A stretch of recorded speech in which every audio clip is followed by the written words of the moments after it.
We just got back from our first camping trip of 2025 and boy was it needed. If you're anything like the us, you're just waiting to get out and go camping. I know every year when we put our camp trailer away, all of us, my boys included, are always feeling just like, oh, it's always that like we had so many good memories, but, like, do we have to put it away? Here in Utah, we do, in fact, have to put it away. We have had some camping trips where we have camped into December for some buffalo hunts, and then also we did a cow elk hunt. That was later off. But we haven't been out camping in a while, and it was good for the soul. It was nice to get outside, and of course, if you listened to last week's episode, you heard Rivers and I were itching to go shed hunting, so we got that course done, and we headed out shed hunting. So, obviously, we did shed hunting. We got muddy, snowy, wet, all the things. It reset the soul. And I just wanted to bring you in on what that episode did for me and kind of a little recap of the trip. This is going to be one of those just sitting around the campfire, shooting the shit kind of episodes between you and I. Like we're just recapping the weekend and what we did, friend to friend, just going through it. Because, like most people on this trip, I really needed to get outside. We've had this nasty cold for a few weeks. It's just like one of those that just keeps lingering. So getting out in the fresh air was good. Feeling the sunshine on your skin, being with your family, being out in nature, it really brought up a lot for me. And I had some epiphanies along the way. So I wanted to go through, give you a recap of how shed hunting went for all of us, what we took with us, what we ate, and then go through and like talk about some deeper takeaways that were in the moments of shed hunting, because I know so many of us go outside and that's really when our mind gets clear, things slow down, and we just are able to kind of reconnect with ourselves and others. So, obviously, we went shed hunting. This was one of those trips that was kind of last minute, spontaneous. Thanks, Jeremy. You were right. I was feeling a little stressed out about going, just circumstances with our schedules, and it just didn't feel like the timing was right, even though the kids were on spring break. And our friend Jeremy, you can listen to his episode. He's been on talking about his bear hunt last spring. He came over and he's our camping buddy. And lo and behold, he started talking about it, talking about being out shed hunting and our location and all this stuff. I'm like, God damn it, where'd you come over? Because now I want to go. And you could see Cody, Rivers, Cooper just like giddy being like, I almost was like, was this your guys' plan?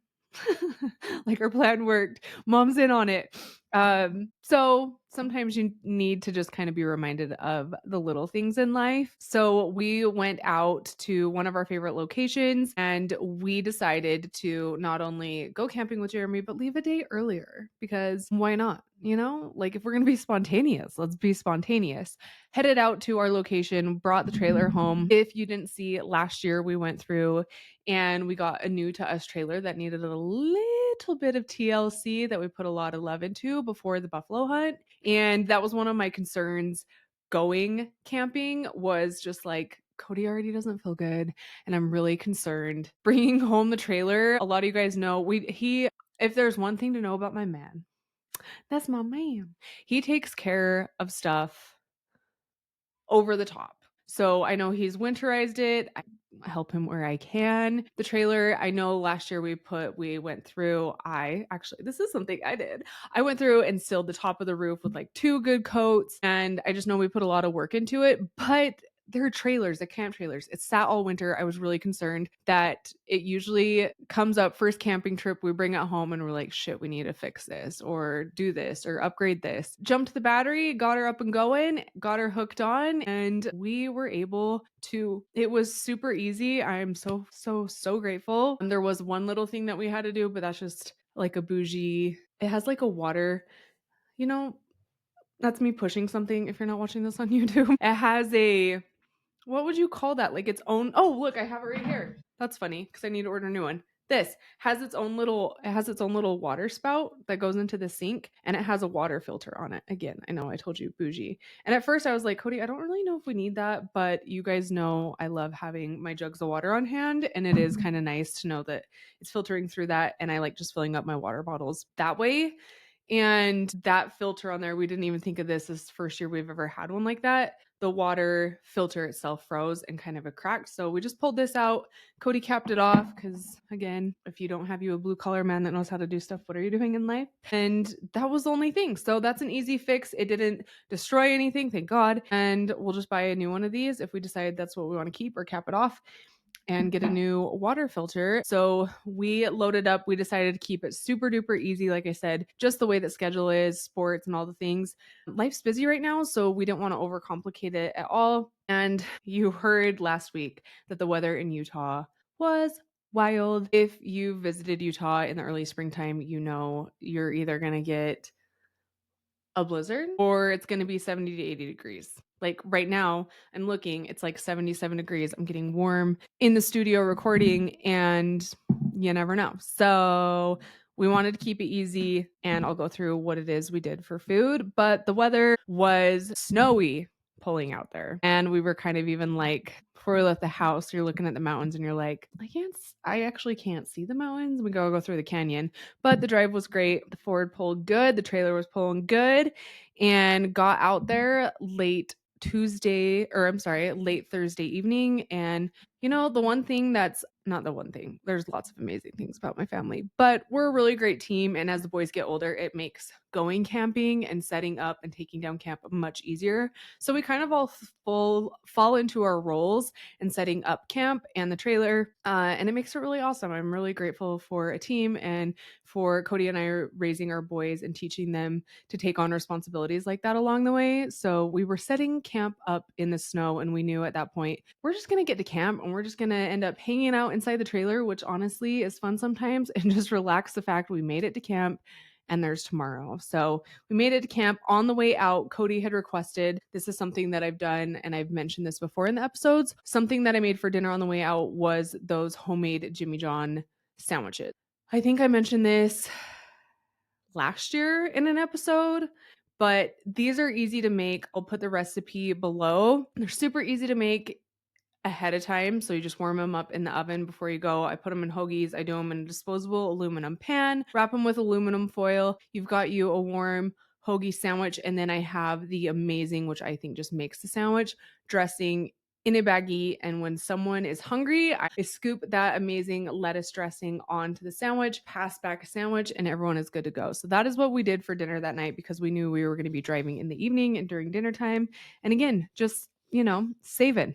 You might as well, where you can. Make sure you're not making a ton of stops. I didn't want to have to be, sometimes I have done when we get to camp late and then I still have to make dinner and everyone's hungry or they've either snacked, and it's just like, for me personally, I don't like the vibe that's happening. It makes me anxious. It makes me ornery. Like, I just want to get to camp, set up, and chill out. And then come Friday, we had all Friday to get up and go shed hunting. And sure enough, we wake up Friday, look out the windows, let the dogs out, and there's snow. And it's still snowing. So you're just like, awesome. But once we realized that it was just going to kind of be like that on and off all day, it's like, you know what?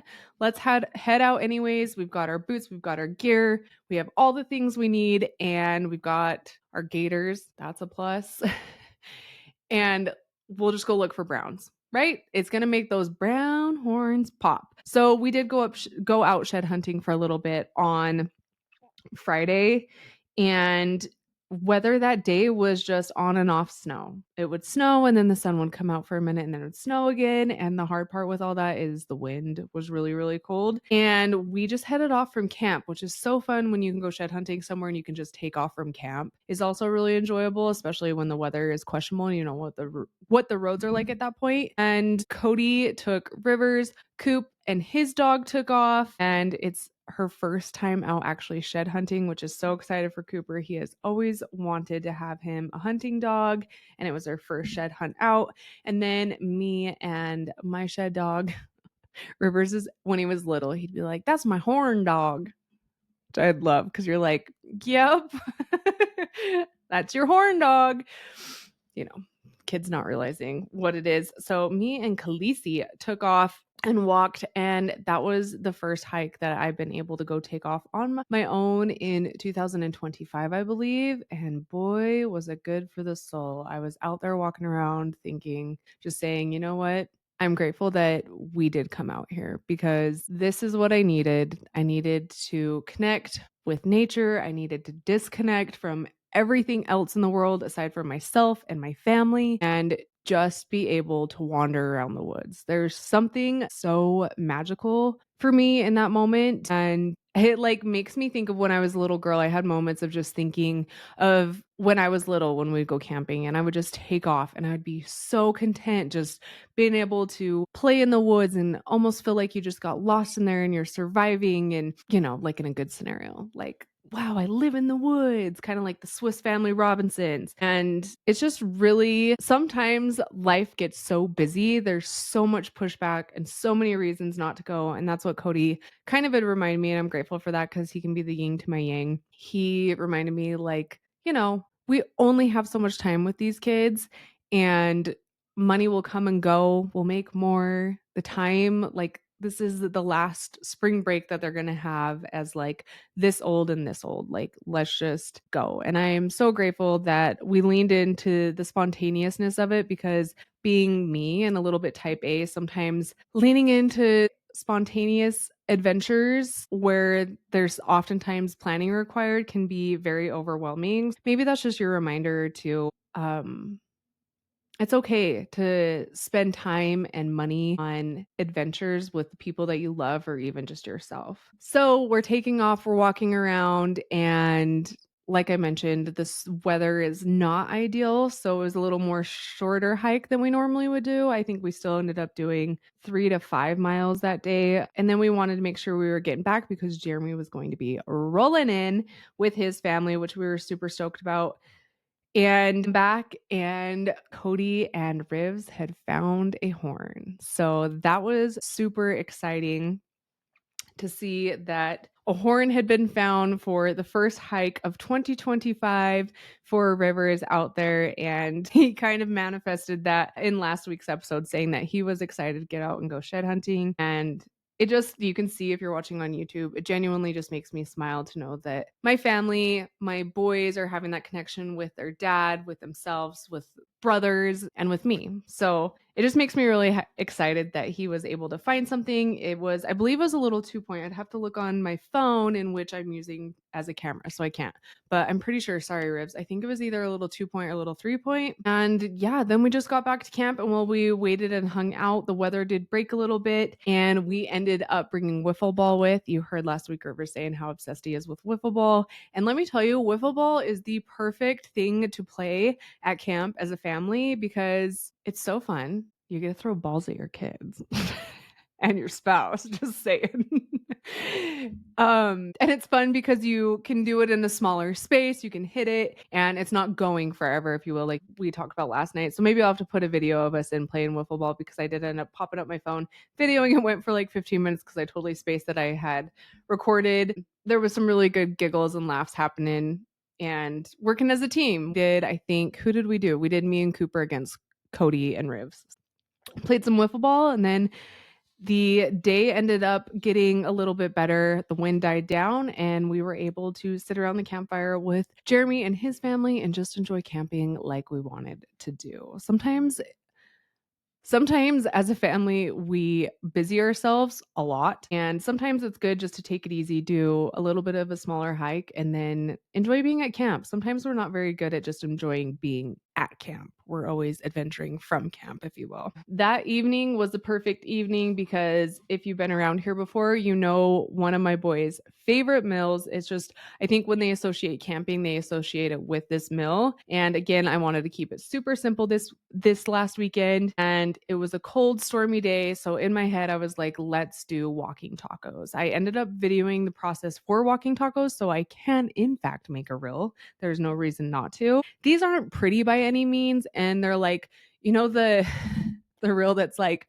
white people taco night.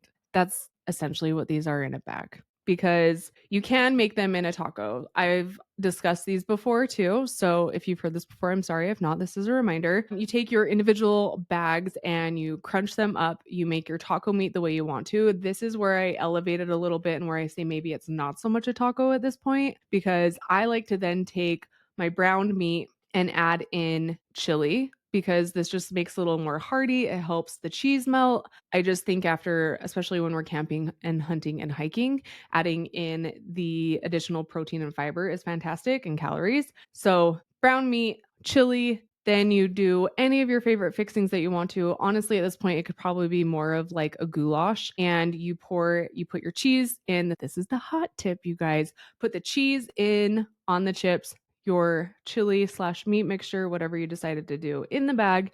And then, your sour cream, your salsa, your avocado, your cilantro, whatever it may be to be your taco in quotations.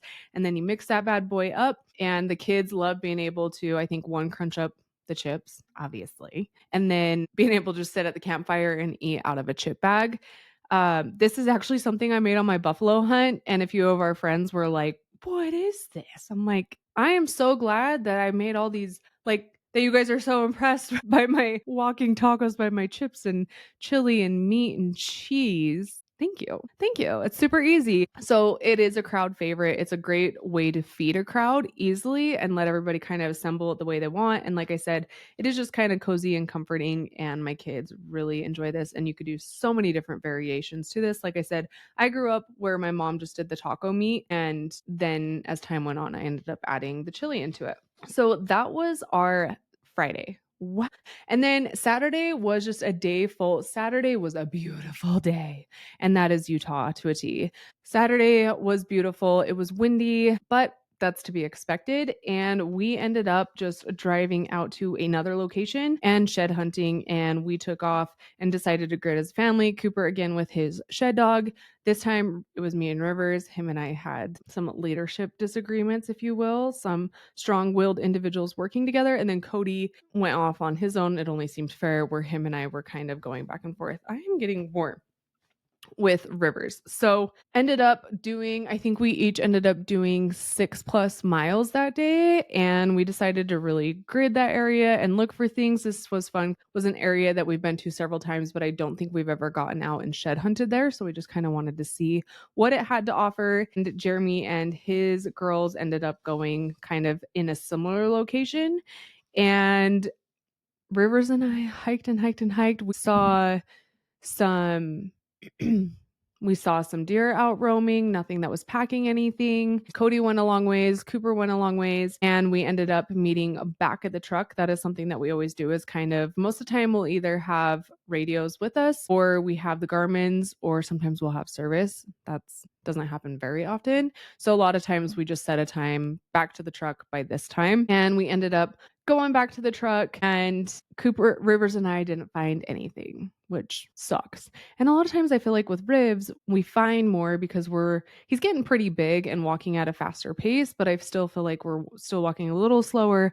I'm really trying to be mindful about me looking and grazing around and then reminding him to do that. But we didn't find anything. And then Ribs and I were sitting back at the truck. We were sitting on the tailgate making some hoagie sandwiches, having a protein shake, drinking some water, and Coop and Sage come walk in. And we were so stoked. If you're watching this on YouTube, I'll put a video here of Sage and Cooper coming back. And Cooper had found some horns with his horn dog. He found, I think they were like a really small 2-point and a really big 2-point, or it might have been 3-point. Sorry, Coop. Again, I would look for reference, but my phone is currently helping me be my camera. And it was just so fun to see him be able to come back, because the last few times we've gone out there in past trips, Coop's gotten a little bit skunked.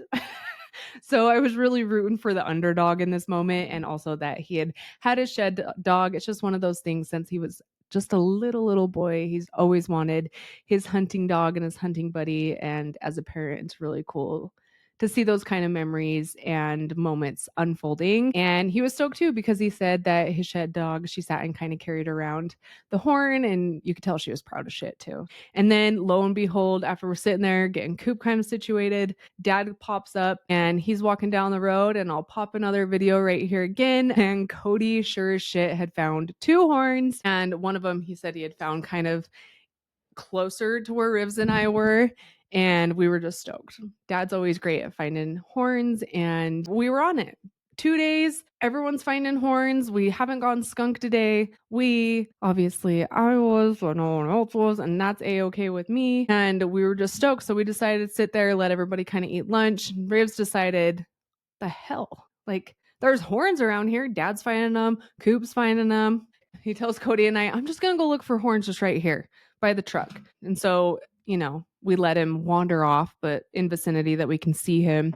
He's being all proud. I'm going to take the shed dog. We're like, okay, have at it. So we see him and the dog's just bebopping through. He talks about how last episode that Khaleesi just bounces through the sagebrush, and sure as shit, it looks like Rivers is doing the same thing. You just see his little hat bopping through the sagebrush and over the hills and kind of keep a close eye on him. And as Cody and I are discussing his horns, kind of what we want to do next, I'm like, have you seen Rivs? And you get that, everyone knows that slight panic of just like, oh shit, like I just saw them. Like parents know the like, where is he? Cody's like, I swear I just saw him in that hill. He's like, he's got to pop up right here somewhere. And I get ready to start walking down the road to yell for him because he knows better than this. You guys know.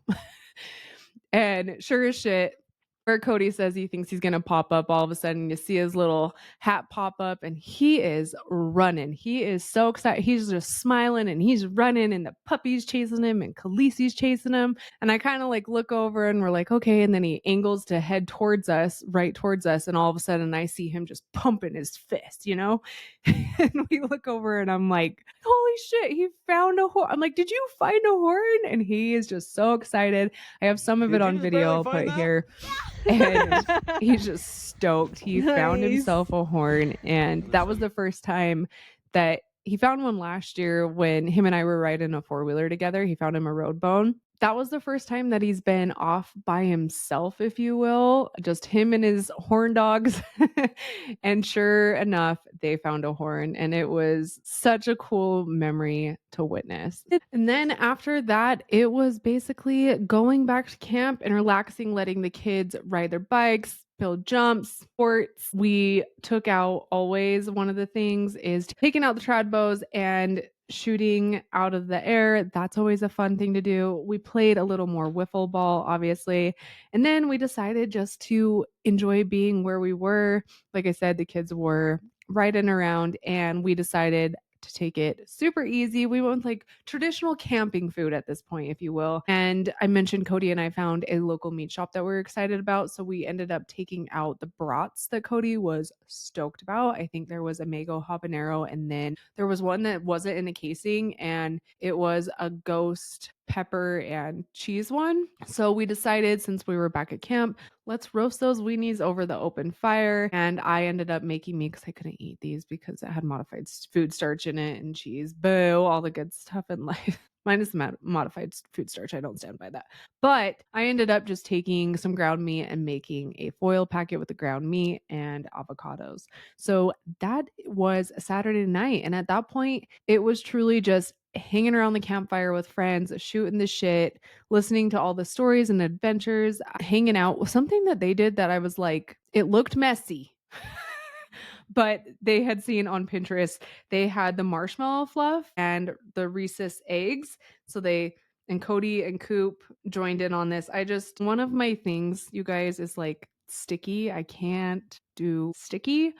So I was the whole time, but they ended up taking marshmallow fluff and basically, they had to figure out a system for this. It didn't look like they quite found a good one. Taking the Reese's peanut butter cup/egg, because they're always better when they're in the shape of an egg or a tree or a pumpkin, and dipping that into the marshmallow fluff and putting that on your stick and then roasting that over the campfire. And Cody was like, that is pretty damn good. And once Cooper figured out how to do his, he said he was into it too. So that's a new fun idea that Jeremy and Kelsey had told us about. And then they told me that they do strawberries. They dip the strawberries in the marshmallow fluff and roast those. And that sounds more like my kind of jam. So I want to try that next time we go camping. But I will be painting on the marshmallow fluff with something else. We got to figure out a better system. So that was really cool. And then obviously at this point, my kids had already ate s'mores too. So they did s'mores. We brought a symphony bar, and they have those fudge striped cookies that they requested this time. And so that's how they ended up making s'mores too. So we just hung around the campfire and looked at the stars. That night ended up being so beautiful, and damn, it's always impressive. Like, you think you can see stars from your house, and then you get out and away from everything and everybody, and it is wild the amount of stars that are in the sky. It really does, I think, kind of make you realize how big the world is. And then Sunday, we did breakfast. Breakfast, it was bacon, eggs, or bacon and sausage, or Cody ended up doing the bacon or the breakfast sandwich bagels. So that's what we had for breakfast every day, was some kind of eggs, bacon, sausage, or a breakfast bagel. And then we decided to, before we headed out, just keep leaning into the slowness of the trip and being out there. And we decided to go shed hunting for a few more hours in the morning, which I always love when you're able to enjoy the Sunday. It's like there's always this fine line when you go camping, and I'm sure you guys understand this, is like, I want to enjoy Sunday, or like the day before you have to get back, or like the evening that you need to come back. I'm sorry. Like, enjoy that, but also like there's a process. Vacuum the trailer, sweep the trailer, wipe the floors, sure everything's put away. But then also, like I said, enjoying it. And so it's nice when we can kind of find a good routine or vibe when we know we can go for a couple hours. Everything's kind of already packed up. That's my suggestion, is like, get up in the morning, take a slow morning, then take an hour or whatever it may take you to get your trailer situated or your tent situated, get all your stuff kind of situated, and then go out and enjoy a couple hours. And then when you come back, it's pretty easy to finish picking up, hook on, and go. And so that's what we did. We ended up going for we actually went for a really good hike that afternoon, and I got to explore new areas that I've never seen and been curious about. I got to see collared deer, which is always amazing from afar. I wasn't chasing them. I put up my binos and looked at them, and got to see new cliffs. And it's just always wild to me, like how vast nature is, and then also how terrain can change so quickly, especially here in Utah. You can go from, you've got the mountains with pine trees, to you've got the desert with cliffs, and then you've got a combination of them. And Rivers ended up finding another horn. It was another 2 point, but hell yes to that. It was a successful weekend of shed hunting. And while we didn't find monster sheds, and those are so fun to find, obviously, like when you get something that's got some character to it or something big, it's just exciting to know that that's out there. But honestly, what we found more was what we needed. And that was to get away as a family. Like I said, for each one of us to be able to kind of just disconnect to connect, and just be able to get out in nature and explore and go to a place that makes us happy, and be able to slow down a little bit and just not have the chaos of life happening around us. And that's honestly what matters most. And we did end up finding sheds. So I think that's a great reminder for anybody that's going out hunting or going camping or shed hunting, is it's like, quit comparing what your finds are to social media. It's like anything, like, hell yeah, like I said, it is cool to find a big monster shed, and I love like when you can find a set or something big, but at the end of the day, it's about the adventure and the hunt in doing so, and what that brings to you. And honestly, if you think about it, that's a lot of the reason why you keep going.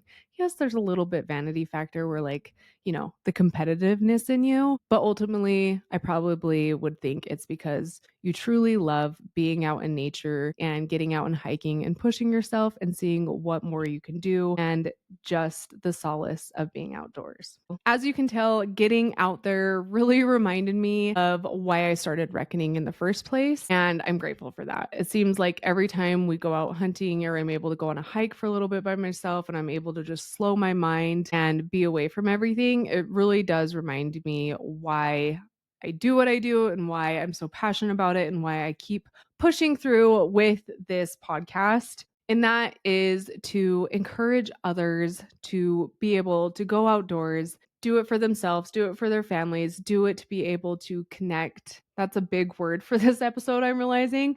Being able to connect, get stronger, feel more confident, and just live the best version of yourself, while also focusing on conservation. I really think like that's a lot of the clarity I took from this, is that the slow moments can really refuel you to be able to then go full force on everything. Don't mind my processing spray tan, okay? Okay. I really do think that like getting out there and slowing down was great for me because it allowed me to slow down and realize what's fueling my podcast, my reasoning why I want to grow, what growing looks like, and some clarity on maybe how I could be of service, and stories and tips and tricks that I can tell, and who it is that I'm speaking to.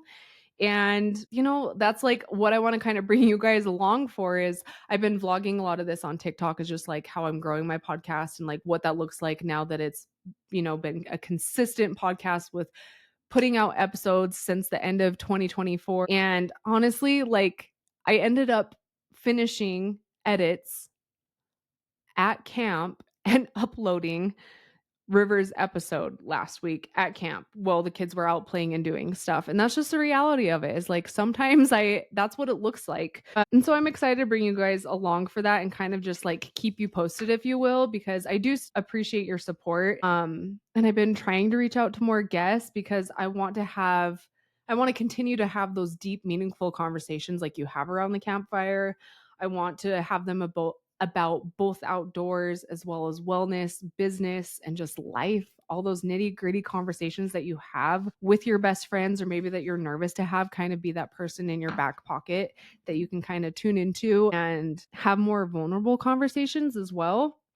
And so I'm really looking forward to, maybe if you guys are interested, bringing you along for that ride. And I'm grateful. I'm sure a lot of you guys feel this way. After being outdoors, I'm very grateful for the clarity that being outside brings to both myself personally and in my business. So if you're new here, or if you're newer here, first off, welcome. I want to let you know we have 80 plus episodes, which is so awesome. I'm so proud of myself. I'm excited to be pushing for the 100. I know that's a lot of episodes. So I wanted to share a few that really capture the essence of reckoning, if you will, or maybe remind you if it's been a while since you've listened to some of these. I have a few categories of them: outdoors, wellness/mindset, and then recipes. These are the ones that tend to do best from the audience. So I'm going to give you a quick, brief overview. If you want to go back and kind of listen to past episodes, I know for me, a lot of times I will take away new things that maybe I didn't catch on to the first time I listened to it, depending on where I am in life. So for the outdoor episodes, I highly suggest going back and listening to the episodes with David Martinez. We have a part 1 and part 2 that I believe his episodes are 79 and 80. And those were published this year, 2025, in in February and March. And then he also has his first appearance on the show, and that is in April 2022, I believe. The next episode that I think you would love is with Waylon Pritchett. This is all things turkey hunting. I just feel like 'tis the season for turkey hunting, and he gives fantastic tips, tricks on turkey hunting, and then he talks about their foundation that they have for special needs kids, which is Kids with Disabilities Adventures. And speaking of shed hunting, we had Wes MacArthur on from Rise and Shed in March 2022. We should have Wes back on. It's been a hot minute. And that one's a good one. He gives awesome tips that I should probably go back and listen to about shed hunting, because after I recorded with Wes, I actually found like a really sweet 3-point shed, and I think also a set that year. So might go back and listen to that. And you heard me mention Jeremy, so it only feels right that you go back and listen to Jeremy Black's black bear hunt. That was last year in April. I think it was April 2024. So that is Jeremy Black's black bear hunt. You can get to know Jeremy and all things bear hunting. We do have plenty of episodes about black bear hunt, my black bear hunt, and Cody's black bear hunt. So if you are into the bear hunting, go take a listen to all those. And then obviously a requested episode is listening to my bison hunt, which was released in November 2024. That's a long, juicy one, but highly recommend listening to that. As far as wellness episodes go, I love the episode with Kayla Olson. That one went live in January in 2020. What year are we in? And that is the second time coming on. You can also listen to my health and wellness journey and how I have lost 60 plus pounds. Then there's the episode with Megan Martina Hunt. She is the author of 1000 Faces. Her daughter is a burn survivor, and they have the Raw Foundation.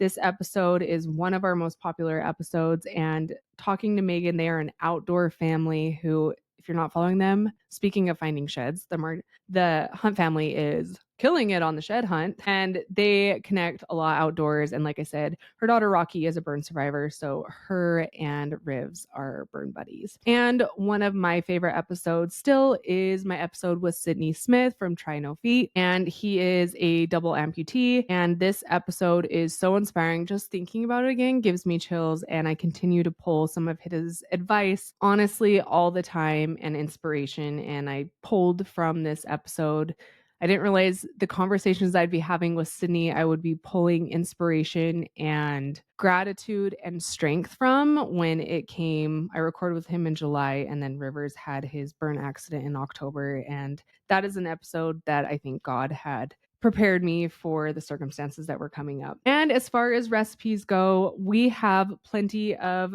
episodes for spring camping meal ideas. There was one that I did last year.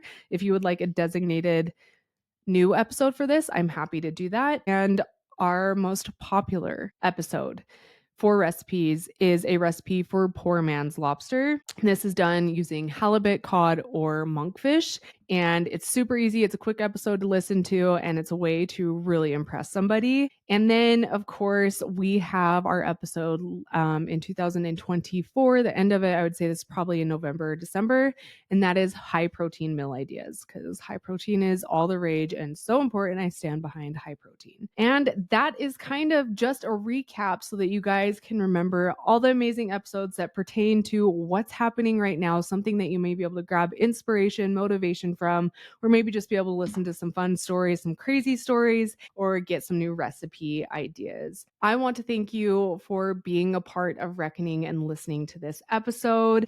If this kind of episode really hits for you about a recap or hunting, or maybe you think someone will enjoy this, please send it to a friend or tag me on social media when you are listening. I would love to see where you're tuning in from. I would love to see if you're driving to go shed hunting, camping, or if you're wandering around the house doing chores. I love that. Believe me, I listen to podcast episodes at any moment. I would love to see where you guys are tuning in from. That could be really cool. So especially if you're on like a fun adventure and you're listening to Reckoning while you're getting outdoors, would love to see that. I want to invite you guys to be able to share your shed hunting and camping stories on the podcast and on the website, or if you want to share maybe a recipe idea or a fun trick. Like I said, how they showed us the Pinterest trick with marshmallow fluff and Reese's peanut butter cups. If you want to share a cool shed hunting find and have the article written up and your story shared here on the podcast, you can submit this if you want to remain anonymous. That's also an option by doing this.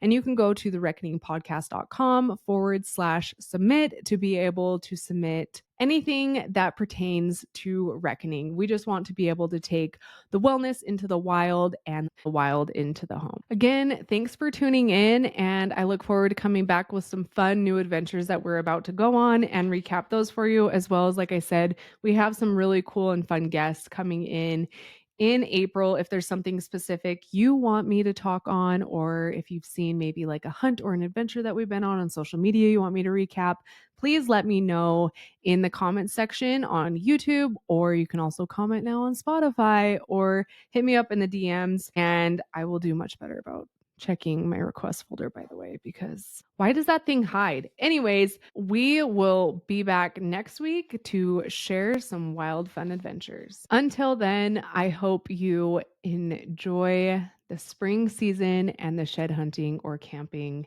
and getting outdoors.